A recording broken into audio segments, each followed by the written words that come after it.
Hello everybody and welcome to another video. I'm Revo, and today we have the first video on our channel that is not a trophy hunting video. Very exciting. I am a big fan of Silent Hill. I have fallen in absolute love with the series, and I want to play every single game available. And I'm slowly working on that. And on my journey of, playing through all them, I stumbled across Silent Hill Orphan. This is a mobile game only available on Android, and I believe I don't have my facts. I might have my facts wrong here. I haven't checked. It is no longer available. So I had to find a Reddit post where I found the file, and I just had to get I believe, a Java loader app thing to load it up so I could play it. Otherwise, I don't know anything about this game. I was just ready to hop in and happy to play it. It takes about 45 minutes to an hour to play. On my first playthrough, that's how long it took me. And then I went back to get footage, and I think it only took me like 30 to 40 minutes because it was much faster. There's no RNG, crazy story, stuff like that. This is a very simple game. I think it's pretty unique. I enjoy the start, and as we head deeper into the game, it does get a little bit messy. So just keep that in the back of your mind. We're going to just hop on in. We've got no, like, cutscenes or anything like that, because this is just a point-and-click first-person adventure. But without further ado, let's hop in to Silent Hill Orphan. Don't forget to like and subscribe.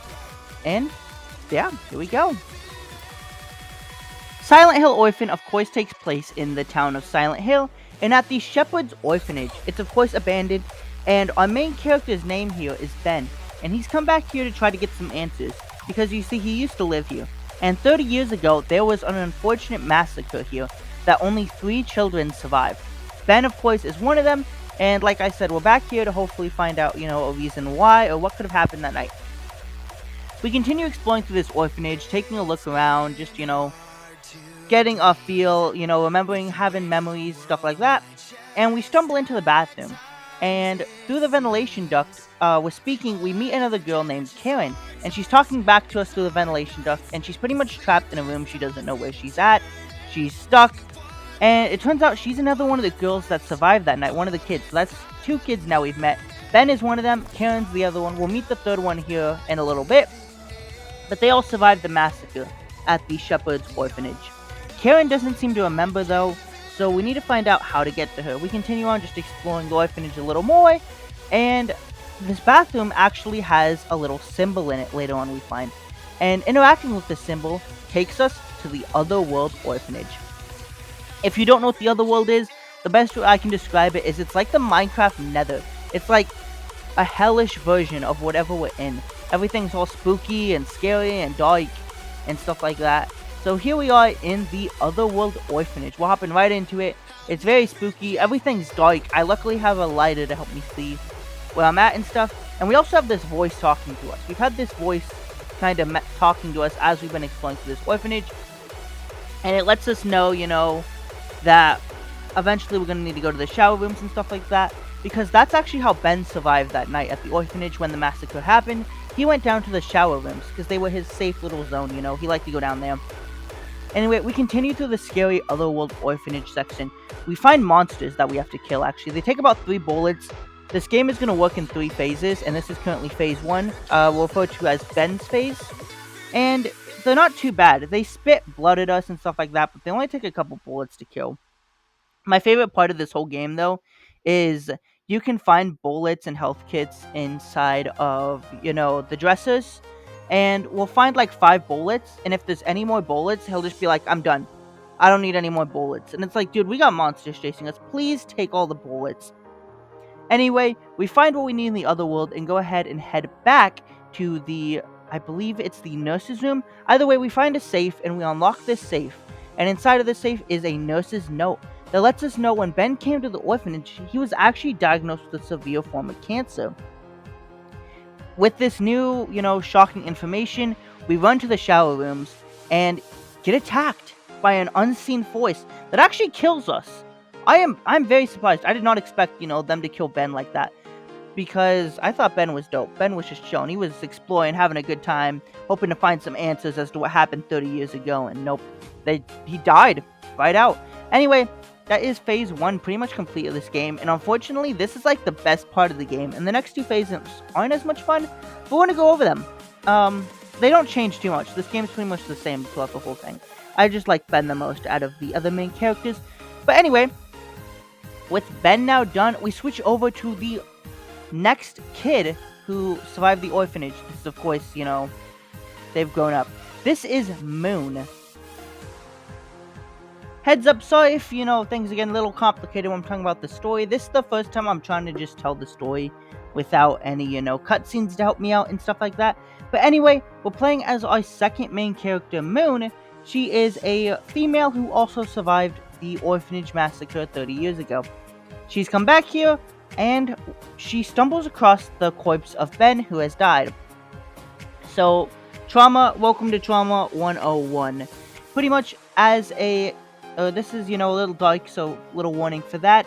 Ever since Moon was the age of 3, she would constantly try to commit suicide, and her parents grew tired of it, so they threw her off to the orphanage.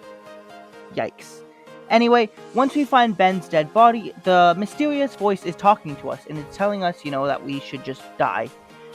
Moon is, stronger, older now, and, ready to go to, just throw hands, I guess, is the best way to describe it. So she hops into the other world. She isn't afraid of anything. And we continue on through it. We're fighting monsters, stuff like that. Same old, doing little puzzles. This is, a nice little point-and-click puzzle game. And by the way, this game was free, so that's pretty cool. Besides that, our main goal here was to just make our way into the Otherworld classroom. And once we do that, we go ahead and find a mysterious suicide note that Moon had apparently written to her parents. However, Moon didn't write this to her parents. She doesn't have any recollection of what this is, or who wrote it, or anything like that. The mysterious voice tells us to come back to the Otherworld bathroom, because it has something for us. And once we go back there, we actually do get attacked. We don't die though. This mysterious voice does not kill Moon. So that is good. Moon gets to live, unlike Ben. But we are now going into our third character of the game, the third child who survived the orphanage massacre, Karen. As you can see from that last little text, I forgot to mention it, but it's actually Alessa, who is talking to us. Definitely kind of spooky, and unfortunately, this is where the game takes a hard crash for me. We're going to talk about that more at the end of the game, but pretty much we're playing as Karen now. She is the third child who survived the, orphanage massacre, and we are, of course, opening up in the storeroom. She's still locked in here. We can talk to Ben through the ventilation duct and stuff like that, and we eventually just take a nap on the floor while waiting for Ben to come save us. Now, Ben never comes, however, the door behind us unlocked, so we can actually leave. And once we leave, Alessa does talk to us, gives us, asking us if we remember and stuff like that, and we're like, we got no idea what she's talking about at all. So we continue on through and trying to just, get our memory back, figure out what's going on. We do find a childlike poster that hopes to solve this gate puzzle that I actually found really fun. I had to match up, these lights and the way the people on the picture were. It was really cool. I liked it. It was a cool little puzzle. But eventually we do meet up with Alessa, and Alessa tells us the whole reason, a lot of this is happening. Alessa wanted revenge for being put in the orphanage and manipulated her sister Karen into killing all those people. Karen was the one that, murdered all the, childs and caregivers 30 years ago. Karen doesn't remember, and Karen didn't want to do that.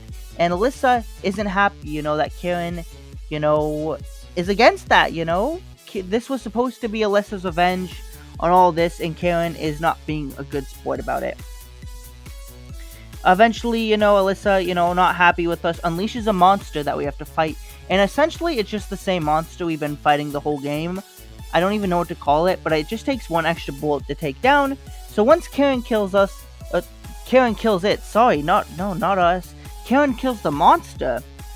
Alessa tells her, at the end of the game, that we're gonna visit Moon, because Moon is waiting. I don't know what that means, I'm gonna be honest. But we have 2 more Orphan games to play. So, yeah. So that's pretty much how the game ends. It ends like that, Cliffhanger. Wow.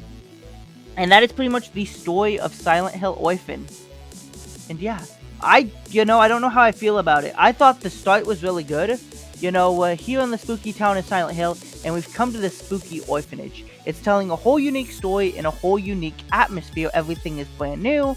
And then we got Alessa coming in. It's confusing the story. I assume Silent Hill Orphan isn't canon, but I love when anything can just stay in the canon. It's one of my, like, I guess pet peeves, if you'd call it. I love just having everything connected to canon, but unfortunately this game throws canon all over the place. I'd love to figure out a way to keep it tied into canon if possible, but yeah, we'll see how Silent Hill Orphan 2 goes. Maybe it'll, explain some stuff. But that's pretty much it for Silent Hill Orphan. I don't really have much else to say about it. Like I said, it's a very basic game, 45 minutes to an hour, super easy to play, it's free, so, I can't complain too hard about it. Without further ado, I guess I'm just gonna end the episode here. There's not much else to talk about, so thank you all for watching, and if you liked the episode and enjoyed it, make sure to, like and subscribe. As I work through playing all these Silent Hill games, I'm hoping to do Silent Hill Orphan 2 and 3 and Downpour before the end of summer. We have a month left, so we'll see how it goes. But that's about it. Silent Hill Orphan is done, the first mobile game of 3, and that's honestly, I'm just kind of talking now because I don't know what to say. But like, subscribe, I will see you all next time. Goodbye.